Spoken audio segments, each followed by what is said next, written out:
Senado aprova regras para dividir o dinheiro do mega leilão do petróleo. Mais de 100 bilhões de reais vão ser arrecadados e parte vai ser destinada a estados e municípios. Matéria passou no mesmo dia na Comissão de Assuntos Econômicos, ganhou urgência e foi aprovada em plenário. Previdência. Vai ser realizada hoje a terceira e última sessão de debate sobre a PEC principal da reforma. E na Comissão de Constituição e Justiça, a primeira audiência pública sobre a chamada PEC paralela. Zika vírus. Relator da MP, que prevê pensão para crianças com microcefalia causada pelo vírus, deve apresentar hoje conclusões sobre a proposta. Hoje é quarta-feira, 16 de outubro, e esses são os destaques do Senado Notícias, que começa agora.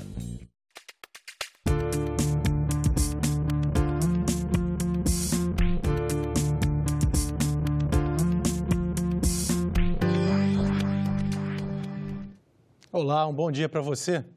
O Senado aprovou nesta terça-feira o projeto que determina as regras da divisão para estados e municípios dos valores que vão ser arrecadados no leilão de excedentes do pré-sal, a seção onerosa. Os recursos que o governo espera obter com o leilão, marcado para o dia 6 de novembro, se referem ao excedente da exploração do pré-sal, de um acordo assinado entre Petrobras e União, chamado de seção onerosa. A novidade do projeto é a forma de distribuição dos valores entre os estados, por um critério misto de divisão do dinheiro. A estimativa é que sejam arrecadados 106 bilhões e 500 milhões de reais. 33 bilhões e 600 milhões ficam com a Petrobras. Do restante, quase 73 bilhões de reais, 67% vão para a União, 3% para o estado do Rio de Janeiro, 15% para os estados e o Distrito Federal e 15% para os municípios. Dos 15% destinados aos estados, 2/3 vão ser divididos conforme critérios do Fundo de Participação dos Estados e 1/3 seguindo as regras do Fundo de Exportação e da Lei Candir. Os outros 15% que serão destinados para os municípios vão ser divididos segundo critérios do Fundo de Participação dos Municípios. Nunca aconteceu na história do Brasil você ter a distribuição de recursos do jeito que está sendo feita. Nós temos que ser verdadeiros. E essa é a primeira sessão onerosa e é o primeiro recurso que o Congresso Nacional está passando diretamente. Hoje estamos oferecendo um refresco. É insuficiente. Repito, é uma gota d'água no oceano do sistema federativo.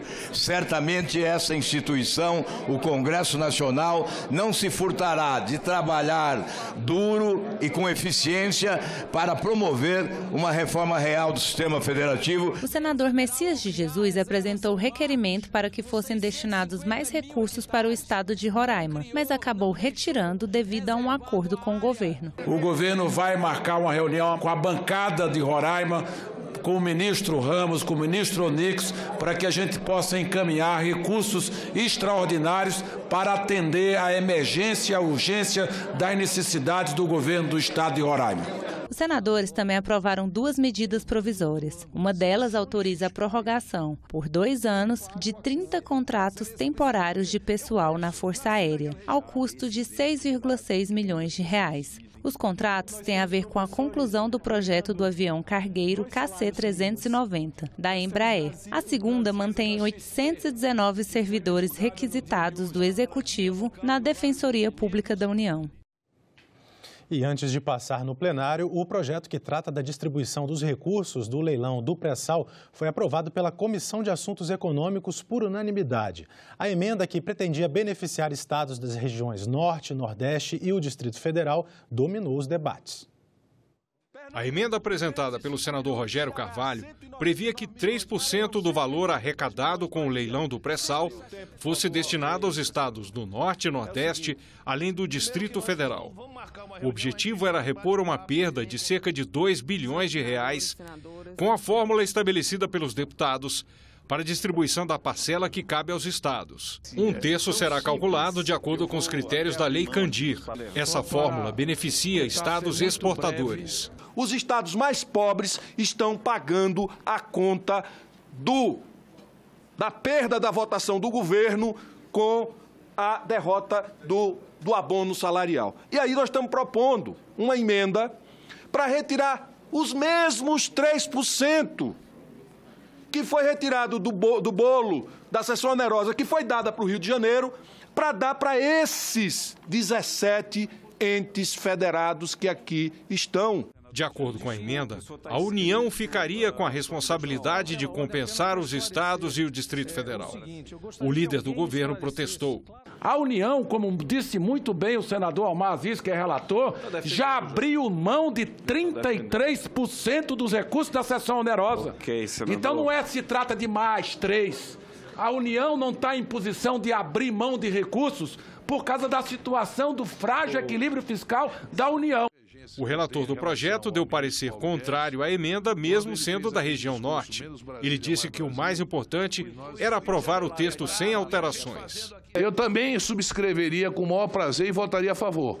Mas eu quero dizer aos senhores que subscreveram que se nós aprovarmos isso, volta para a Câmara e esse leilão que vai acontecer dia 6, os estados não ficam nem com 3, nem com 10, nem com nada. Presidente, pela ordem, por favor, então, presidente. É isso que eu quero colocar aqui.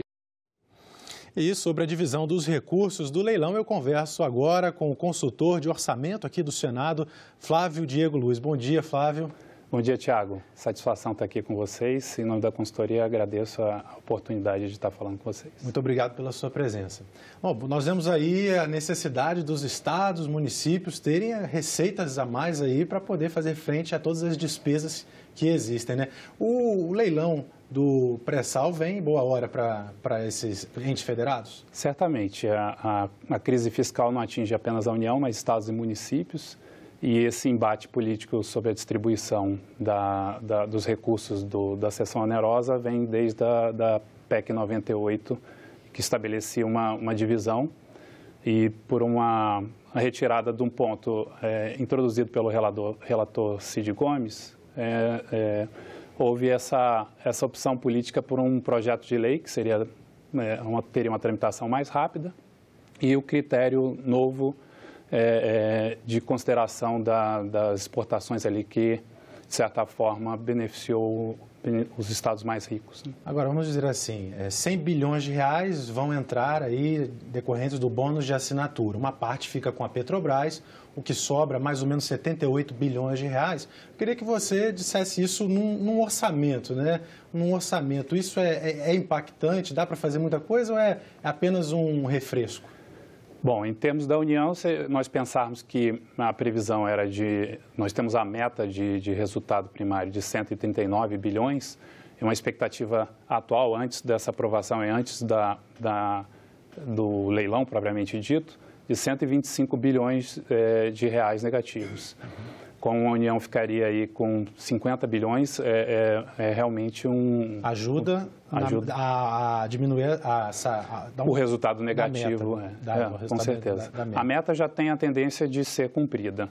E com esses recursos, inclusive houve a publicação de um relatório extemporâneo agora pelo Ministério da Economia, já considerando 75% desses recursos, desses 100 bilhões, entrando para a União e vai fazer essa divisão para estados e municípios. Certo. Então vamos ver aqui no nosso telão um quadro que a gente preparou sobre essa divisão dos recursos do pré-sal. Chegou aqui. Pronto. Recursos do leilão do pré-sal. Foi o PL aprovado ontem. Então, como eu falava, quase 73 bilhões, então, podem ser divididos entre estados, municípios, Rio de Janeiro, que é o estado confrontante lá, onde está essa camada do pré-sal, e a União fica com quase 50 bilhões. Esses 72 bilhões aqui já são considerando a revisão do contratual lá da Petrobras, né? Dos 106 a gente retira aí 33,6 bilhões e temos um valor total de 72 bilhões para os entes, né? A União ficando com 48,8 bilhões e os 15% que havia discussão no Congresso para estados e municípios. Os municípios terão essa divisão de acordo com os critérios do Fundo de Participação dos Municípios e o embate principal em relação ao critério aqui de distribuição dos recursos de estados e Distrito Federal. Pois eu queria que você explicasse para a gente, Fábio, como é que essas verbas vão entrar nos cofres dos municípios, dos estados, se ela já tem uma destinação específica, onde que os prefeitos e governadores poderão gastar essa verba? Bom, primeiramente o leilão vai ser realizado agora no dia 6 de novembro e temos uma expectativa de que desse volume 75% entre nesse exercício de 2019 e 25% no exercício de 2020. Na distribuição, o PL aprovado previa a distribuição desses recursos para estados e municípios e a utilização diferenciada. Para os entes, os estados e Distrito Federal só podem utilizar esses recursos constituindo uma reserva financeira para pagamento de despesas previdenciárias. Caso essa reserva seja suficiente para arcar com as despesas previdenciárias do exercício seguinte, aí sim poderiam ser utilizados em investimento. Ou seja, já é uma verba carimbada no caso dos estados. Certo. Exatamente. A situação dos estados é bem complicada. Nós temos aí, em 2018, fechamos com 81 bilhões de déficit previdenciário dos estados. Falando de uma maneira geral, obviamente que alguns estados têm uma situação mais confortável, outros menos. Mas, então, a gente tem uma crise fiscal e com uma origem bem relevante em termos de despesas previdenciárias. Então, 81 bi os estados têm de déficit de 2018. Então, por isso, essa preocupação com direcionamento para essas despesas, para fazer frente a essas despesas. Já os municípios, a gente tem uma situação muito heterogênea, porque dos mais de 5.500 municípios, nós temos vários grupos em termos de previdência, né? Temos os grupos que têm o regime próprio e um grupo que não tem regime próprio. E dentre esse grupo com regimes próprios, temos vários tipos de regimes próprios. Então, realmente é uma situação muito heterogênea, não dá nem para detalhar. Exatamente. Mas o que a gente tem aproximadamente 2.000 e poucos municípios com regimes próprios e o restante sem regime próprio com os servidores compondo ali o INSS, né, com o regime previdenciário do INSS. Então, essa situação, por ser diferente, no PL aprovado, não há essa exclusividade de despesas previdenciárias, até mesmo porque certos municípios não têm previdência, não têm regime próprio. Então, não faria sentido direcionar para essas despesas previdenciárias. Tá certo. Bom, a gente vai falar um pouquinho mais ao longo aqui do nosso jornal sobre a questão previdenciária, até porque hoje começam as reuniões sobre a PEC paralela, é a terceira sessão de discussão da PEC principal da Previdência, mas eu queria te perguntar, antes da gente chamar uma outra reportagem e depois voltar com a Previdência, eu queria perguntar para você sobre a Emenda Constitucional 100, que é a emenda promulgada este ano, que coloca o orçamento impositivo, as emendas impositivas, né? A emenda 100, na verdade, ela compõe uma sucessão de propostas constitucionais que vieram desde da PEC 2 de 2015, com a introdução do orçamento impositivo em termos de emendas de bancada, um regime que nós já temos nas emendas individuais. Posteriormente, na discussão legislativa que passou da Câmara para o Senado, nós tivemos a relatoria do senador Esperidião Amin, com a PEC 34, e houve algumas modificações. Depois, ela se transformou na PEC 98, introduzindo essa parte aqui da sessão onerosa. Então, ela trouxe essa característica na discussão política e instituiu o regime de orçamento impositivo para a União, deixando estados e municípios de fora desse novo regime orçamentário. Ou seja, parte daquele dinheiro que ficou com a União, quase 50 bilhões, no caso, poderia ser já abarcado ali? Esse foi parte de um acordo político na modificação do sistema orçamentário, introduzir essa questão de distribuição do volume da sessão onerosa. Tá certo, consultor. Já a gente volta para falar da Previdência. Perfeito. O relatório da medida provisória que concede uma pensão mensal para as vítimas do Zika vírus deve ser apresentado hoje. A comissão mista que analisa o assunto tem reunião às 2h30 da tarde. A proposta original era de um salário mínimo mensal para os nascidos entre 1º de janeiro de 2015 e 31 de dezembro de 2018, mas apenas para os portadores de microcefalia. Depois do suspense, uma boa notícia. Na reunião com representantes do Ministério da Economia, presidente e relator da comissão que analisa a MP negociaram com sucesso uma mudança, ampliando os benefícios previstos no texto original. Senador, o senhor conseguiu sensibilizar as autoridades do governo? Sim. E avançou em quê? Avançamos. Bem, primeiro a gente já tinha acertado de ampliar a questão da microcefalia.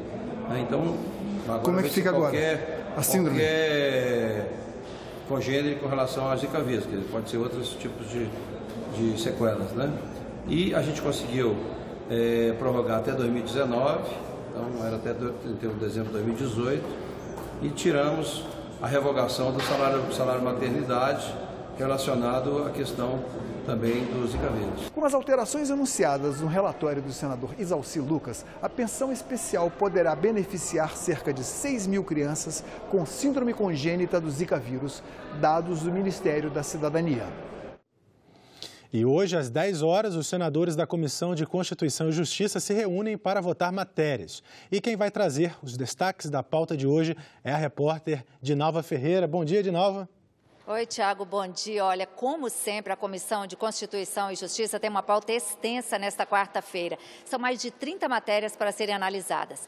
Entre elas está uma proposta que prevê que os estados que deixarem de repassar aos municípios as parcelas de 50% do IPVA e 25% do ICMS poderão ter as cotas do FPE, Fundo de Participação dos Estados, retidas. De acordo com a proposta, além de reter o FPE, a União deverá depositar nas contas dos municípios os valores que deixaram de ser repassados pelos estados. Essa proposta é do senador José Serra. Ele justifica que o não repasse desses valores provoca crise fiscal nos municípios que deixam de ter uma previsão financeira e isso acaba atrasando o pagamento não só de servidores, mas também de fornecedores. A comissão também vai analisar em segundo turno, ou seja, em turno suplementar, uma proposta que prevê que os carros novos só poderão ser comercializados depois de passar por testes de impacto. A cada 1 hora, 5 pessoas morrem vítimas de acidentes de trânsito. Fatos como este colocam o Brasil na 5ª posição entre os países com maior número de vítimas de trânsito. Entre 2009 e 2018, os acidentes no trânsito deixaram mais de 1,6 milhão de brasileiros feridos e representaram um custo de cerca de 3 bilhões para o Sistema Único de Saúde. A seguradora Líder, que administra o seguro obrigatório DPVAT, mostra que no mesmo período foram mais de 485 mil indenizações por mortes no trânsito em todo o Brasil. Para comparar, a guerra da Síria deixou mais de 360 mil mortes desde 2011, quando foi iniciada. Para melhorar a segurança dos veículos, o Senado aprovou um projeto que determina que só vão poder ser vendidos no Brasil carros e caminhonetes que alcançarem resultados mínimos em testes de impacto. Os veículos importados que tenham sido submetidos a testes de impacto em seu país de origem estão dispensados de nova avaliação. Esse projeto ele vem suprir uma carência na legislação ou omissão na nossa legislação que não trata dessa questão. Os veículos são vendidos no país sem passar por esse teste de impacto, que traduz na maior segurança desses veículos em circulação em nosso país. E isso é um estímulo à indústria automobilística a ter esse cuidado, a dar um tratamento ao brasileiro, mesmo que é dado aos países desenvolvidos do mundo. Ou seja, a segurança das pessoas está acima de tudo. Isso não vai ser para todos os veículos, apenas para veículos novos de passeio. Vão ser sorteados aleatoriamente o veículo, a montadora, e aí vai ser feito esse teste de impacto, de colisão mesmo, para ver se ele oferece as seguranças que ele vende para o consumidor. Isso, o ônus vai ficar com as montadoras e isso vai ter esse selo de qualidade para que o consumidor efetivamente saiba que o que ele está adquirindo vai efetivamente proporcionar sua segurança. A pontuação alcançada no teste vai ser fixada no para-brisa do veículo à venda e deve ser exibida em anúncios impressos de TV ou internet. Todo esse procedimento vai ser regulamentado pelo Conselho Nacional de Trânsito, o CONTRAN. porque a segurança do sistema viário é um direito de todos, mas é dever do Estado, e esse projeto vem com um único objetivo: defender o principal bem jurídico que deve ser protegido, que é a vida humana, o respeito à integridade física e à saúde. Olha, outro projeto que pode ser analisado na reunião desta quarta-feira torna o feminicídio um crime que não prescreve, ou seja, não acaba o prazo para que ele seja investigado e julgado. Hoje já é assim com o crime de racismo. Matar uma mulher simplesmente por ela ser mulher. Esta é a definição de feminicídio. Crime motivado por violência doméstica ou discriminação de gênero. Os dados mais recentes de feminicídio, disponibilizados pelo Fórum de Segurança Pública, são de 2016. Naquele ano, quase 5.000 mulheres foram assassinadas no país, o que representa uma taxa de 4,5 homicídios para cada 100.000 brasileiras. No período de 10 anos, foi registrado o aumento de 6,4% na taxa de homicídios de mulheres. Uma proposta de emenda à Constituição quer tornar imprescritível o crime de feminicídio. Isso quer dizer que, independente do tempo que o crime foi cometido, o Estado ainda pode punir o agente. Todas as atitudes, todas as iniciativas de lei nós estamos adotando, aumentando a pena, tornando imprescritível, para que a pessoa que cometeu um crime, um feminicídio, ela sabe que onde ela estiver no Brasil, se evadiu, foi para não sei aonde, ele vai ser alcançado. Quando for alcançado, ele vai ser punido por esse crime. A gente espera que reduza o índice de criminalidade contra a mulher. Processualmente falando, isso pode sim ter grandes impactos.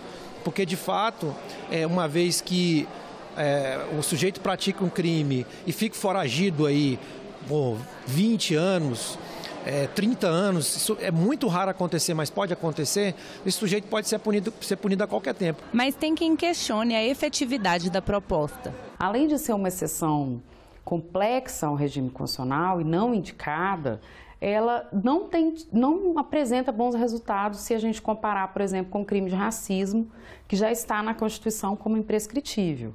O que a gente tem no Brasil é a ausência de condenação pelo crime de racismo ou injúria racial. Mas as mulheres precisam mais do que isso. O que elas precisam é de não morrer e não de crimes imprescritíveis. E hoje, Tiago, o plenário do Senado faz a última das 3 sessões de discussão necessárias para que o texto principal da reforma da Previdência seja votado em segundo turno. Já a PEC paralela será debatida em uma audiência pública na Comissão de Constituição e Justiça. Será o primeiro debate sobre essa PEC na CCJ. A reunião está marcada para as 14h. Voltamos com você, Tiago. Obrigado, Dinalva. E sobre esse assunto, vamos voltar a conversar com o nosso consultor de orçamento, Flávio Luz. Flávio, a PEC paralela, ela também é uma esperança para estados e municípios?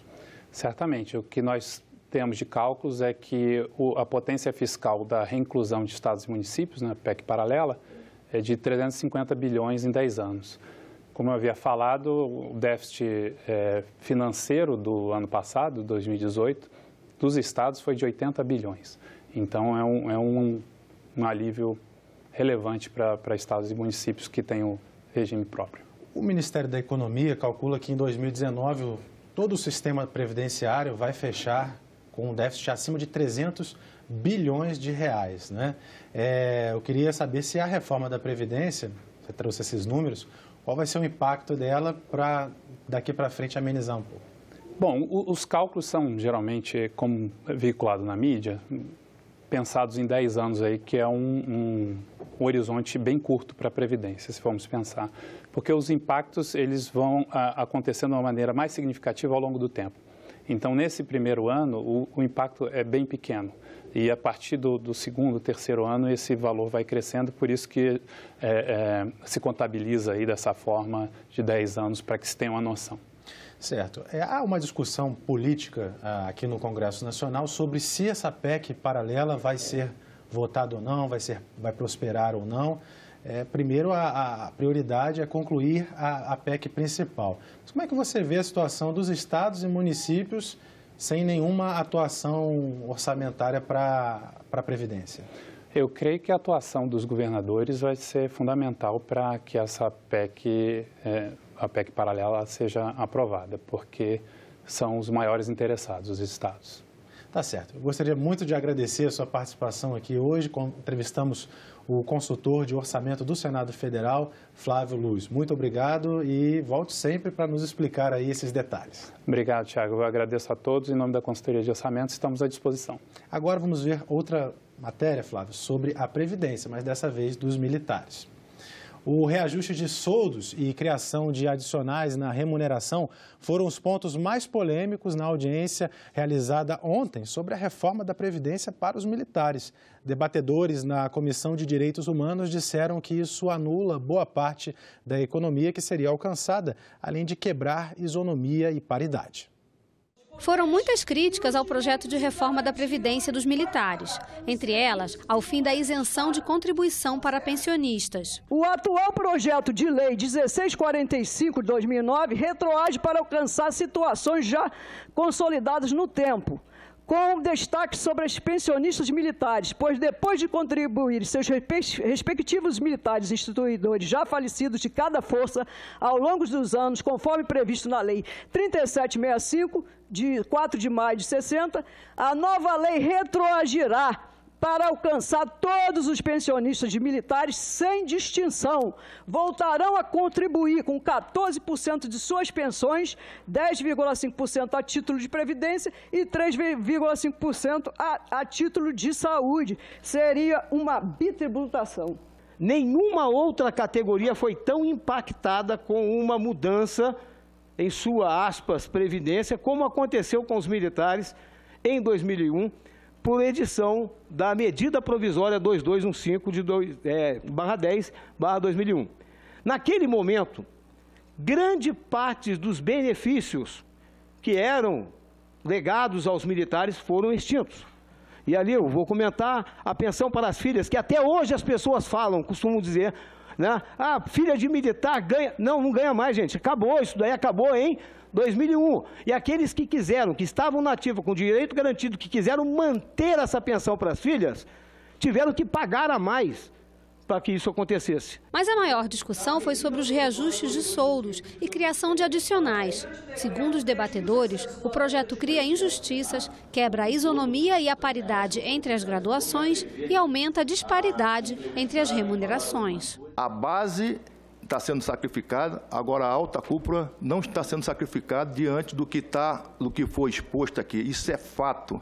Isso é fato. Nós estamos aqui olhando, olho no olho aqui, demonstrando essas disparidades e que haja, eu concordando, também entendo, conforme foi exposto aqui, que se recolha esse projeto de lei para um substituto, para que haja um melhor aprofundamento, para que haja uma melhor análise, para que não surja e que não esteja e que não vá para uma lei concreta com essa injustiça. Há uma injustiça muito grande, né? A meritocracia, para alguns, esses militares que estão trabalhando lá no sol de 40 graus debaixo desse sol, eles não têm meritocracia. Quer dizer que a meritocracia é só para uns e os outros não têm meritocracia. Como é que eu me sinto trabalhando 30 anos dentro da força? Como é que um soldado, um cabo, que está lá trabalhando, ele se sente em ver uma PL dessa injusta, né? Como é que ele vai trabalhar no outro dia de manhã? Esse processo, como os colegas anteriores aqui falaram, ele tem que ser retirado, e eu faço um apelo ao excelentíssimo senhor presidente da República e todo o seu alto comando, que reconsidere o que nós estamos fazendo aqui, buscando um debate de forma moderada, equilibrada, respeitosa, para que nós atinjamos o nosso objetivo. E outras comissões do Senado também vão se reunir nesta manhã. Vamos conferir. Às 9 horas, na Comissão de Desenvolvimento Regional e Turismo, está na pauta o projeto que estabelece prioridade no atendimento às famílias vítimas de desastres naturais. Às 9h30, na Comissão de Assuntos Sociais, pode ser votado o projeto que destina 1% da arrecadação das loterias para a saúde pública. Às 10 horas, na Comissão de Ciência e Tecnologia, o destaque é um projeto que busca combater as fake news, notícias falsas. Nela está prevista a multa de R$ 500 até R$ 300 mil por dia para provedores de informação que mantiverem notícias falsas. Às 11 horas, na Comissão de Agricultura e Reforma Agrária, vai ser realizada audiência pública para discutir o projeto que iguala produtor rural a empresário em caso de falência. Veja no vídeo da nossa série especial quais são as regras de transição para a aposentadoria dos trabalhadores da iniciativa privada previstas na reforma da Previdência. Quem está no mercado de trabalho pode se aposentar mais cedo pelas regras de transição. Pelo sistema de pontos, o trabalhador soma a sua idade com o tempo de contribuição. O resultado tem que ser de pelo menos 86 pontos para mulheres e 96 para homens. Essa tabela será corrigida anualmente, até que o resultado mínimo seja 100 pontos para mulheres e 105 pontos para homens. Uma outra forma é utilizar a idade mínima e o tempo de contribuição. Mulheres a partir de 56 anos de idade e 30 de contribuição podem se aposentar, assim como homens com 61 anos de idade e 35 de contribuição. Essa regra sofrerá correções anuais até chegar nas idades mínimas de 62 anos para mulheres e 65 para homens. Quem está há 2 anos ou menos de cumprir o tempo mínimo de contribuição pode se aposentar sem a idade mínima exigida, mas deverá pagar um pedágio de 50% do tempo de trabalho que falta. Homens a partir de 65 anos e mulheres a partir de 60 também podem se aposentar, desde que tenham pelo menos 15 anos de contribuição. A idade mínima das mulheres vai aumentar gradativamente até atingir 62 anos em 2023. Mulheres a partir de 57 anos de idade e homens a partir de 60 também podem se aposentar, mas têm que cumprir um pedágio de 100% do tempo que falta para completar o período de contribuição mínima, que é 30 anos para mulheres e 35 para os homens. Pais de alunos defenderam a educação domiciliar, também chamada de homeschooling, durante debate realizado nesta terça-feira na Comissão de Direitos Humanos. No Brasil, o número de famílias que optaram pela educação domiciliar passou de 370 em 2011 para 7.500 famílias em 2018. Esse crescimento se dá porque os pais querem liberdade de opção de ensino para os filhos. Entre os motivos estão o desejo de oferecer educação personalizada, a manutenção da fé da família, a má qualidade do ambiente escolar e do ensino oferecido, além da doutrinação ideológica. Aspectos econômicos também influem. As escolas particulares acabam pesando no bolso. Nós vivemos num país em que a educação pública, infelizmente, ela deixa a desejar. A educação privada, ainda sob os princípios que o MEC manda, para nós também deixa a desejar. E tem a questão financeira, evidentemente, também. Um dos pontos criticados na educação familiar é a falta da socialização da criança, o que acaba não sendo um problema para quem escolhe a modalidade. A criança educada pela sua família, ela frequenta aulas de música, parques, escolas de natação, escolas de judô, de karatê, de lutas, de danças. As crianças que fazem educação domiciliar, elas estão na sociedade. Olha aí dentro, elas estão aí dentro. E essa é a vida real.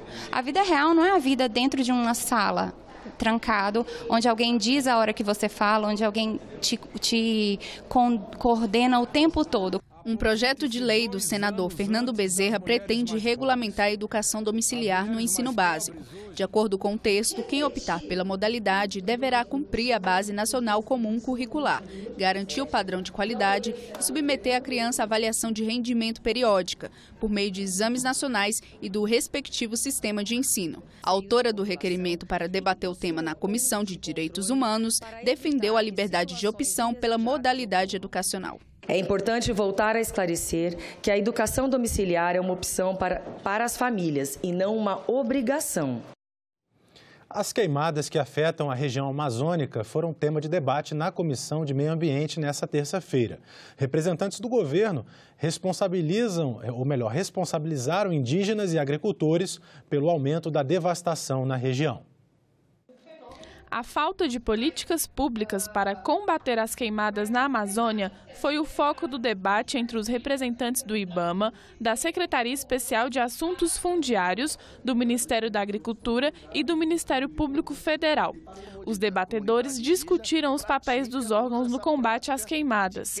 Para os representantes do governo, parte da sociedade tem culpa pelos acontecimentos e eles confiam que a garantia da lei e da ordem oferecida pelo Exército pode reverter o problema. Essas pessoas que estão ali há 5, 6 décadas precisam ser respeitadas, efetivamente respeitadas e não confundidas com madeireiros ilegais, garimpeiros ilegais e uma prática adotada pela maioria das comunidades indígenas, que são as queimadas que as comunidades indígenas fazem.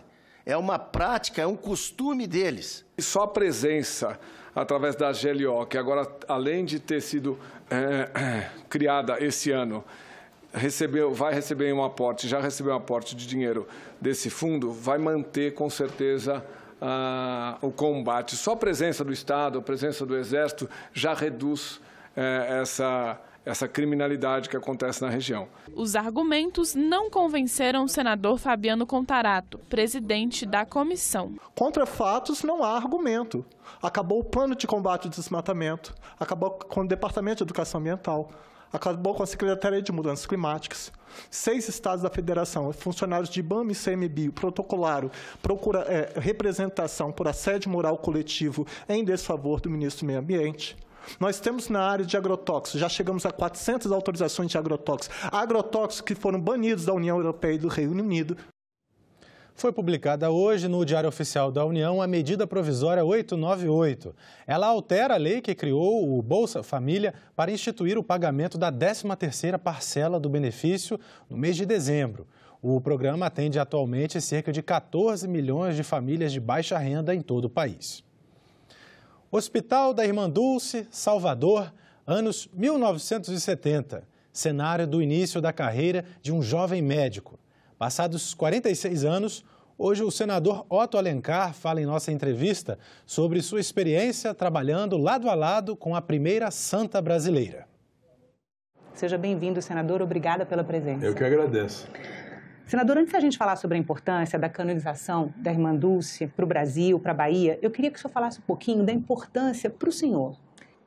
O brilho dos olhos, assim, parece que hipnotizava, dominava, colocava para trabalhar e aí terminava que a gente encarnava aquele sentimento dela de atender as pessoas, de estender a mão às pessoas muito pobres, com desnutrição evidente naqueles anos 70, 80, onde a maioria dos pacientes que chegavam lá no Hospital Santo Antônio eram pacientes vítimas da desnutrição, da fome, que não tem mais hoje. Tem, mas não era igual àquele tempo, né?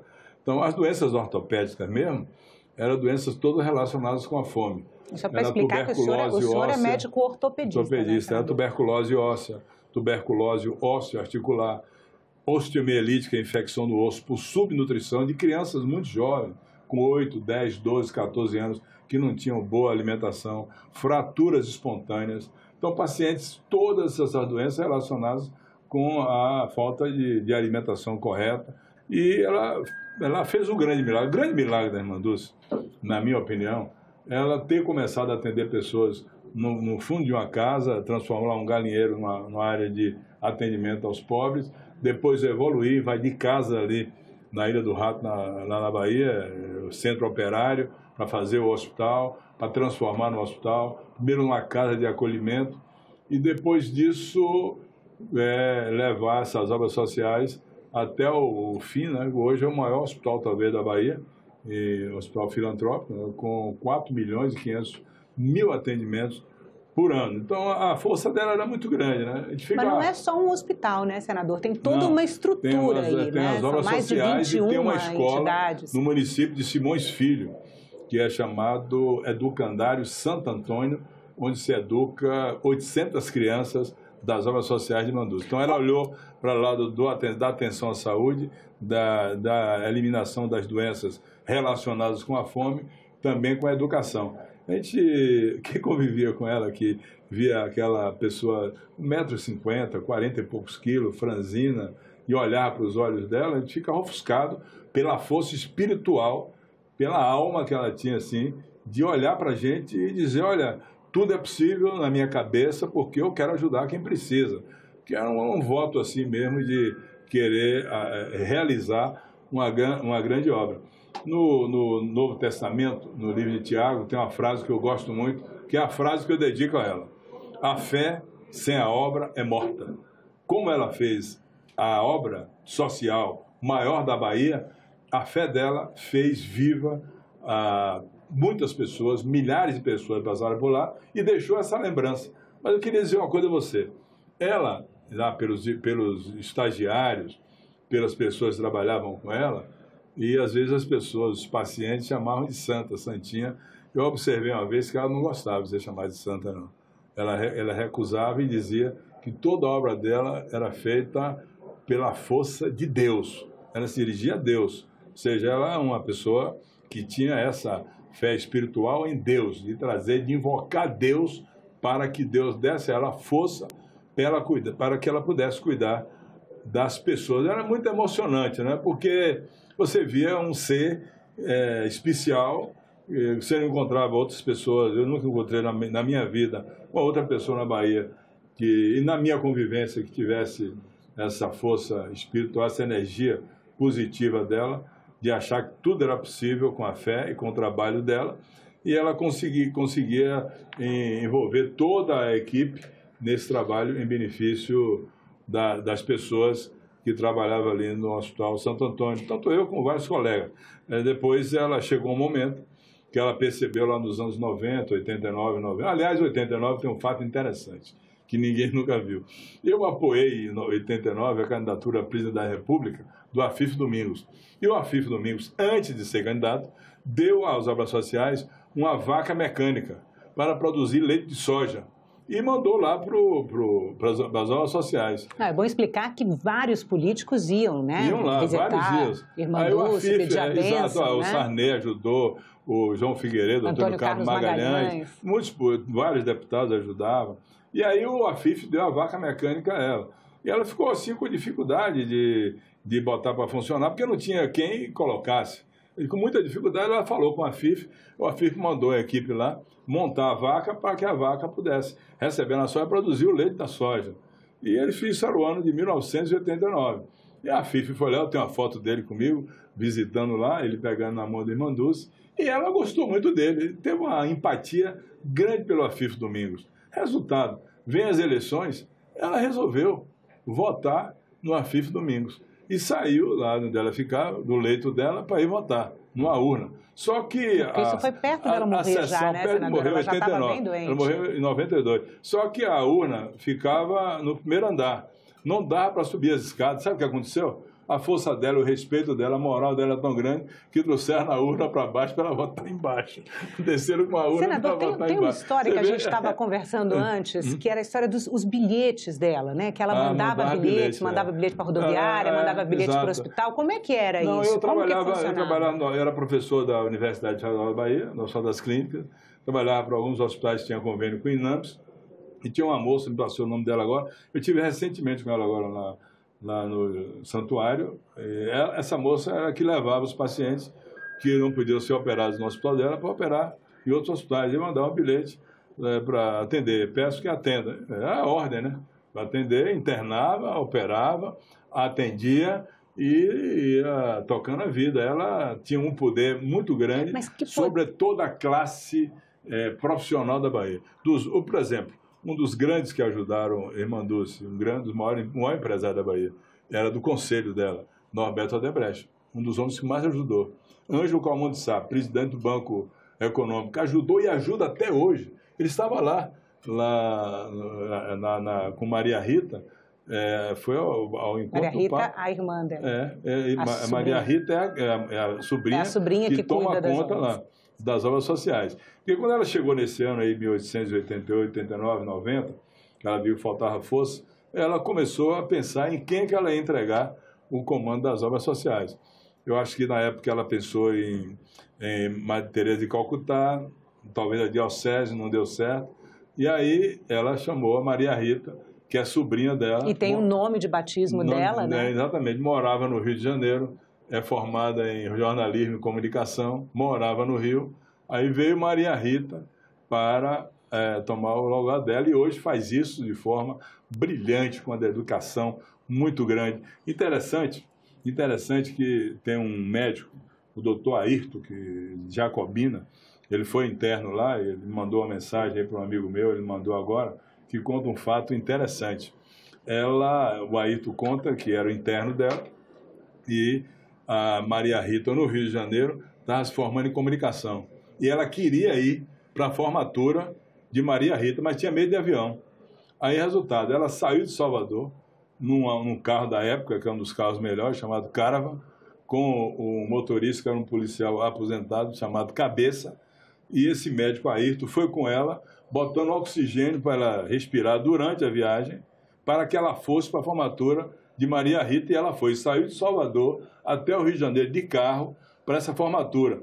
E mais, sabendo-se da presença dela no Rio de Janeiro, ela foi pela primeira vez na vida dela num programa de televisão que foi do Flávio Cavalcante, na época que ela foi visitar a Maria Rita, pois ela não queria ir, terminou indo nesse programa de Flávio Cavalcante, que era, na época, 40 anos atrás, era talvez o programa mais assim visto pelas televisões do Brasil. Então, o Ayrton que me lembrou isso aí, mandou uma mensagem para mim e acompanhou ela, conviveu com ela, como muitos médicos que foram internos conviveram com ela e irmandou-se, talvez, eu devo dizer, que eu vi lá duas pessoas, os miraculados, né, que foram abençoados pelo milagre dela. O senhor conheceu-os recentemente, Conheci né? recentemente.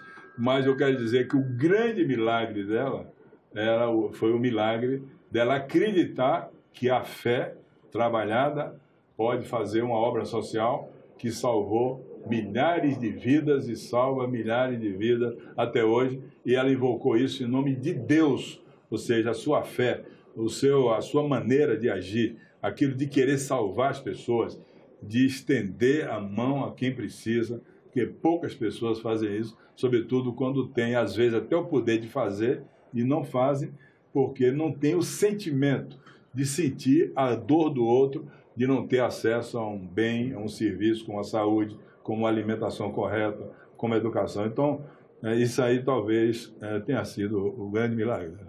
Senador, muito obrigada pela entrevista. E nós ficamos por aqui. Você pode rever as reportagens da nossa edição na nossa página na internet, senado.leg.br/TV.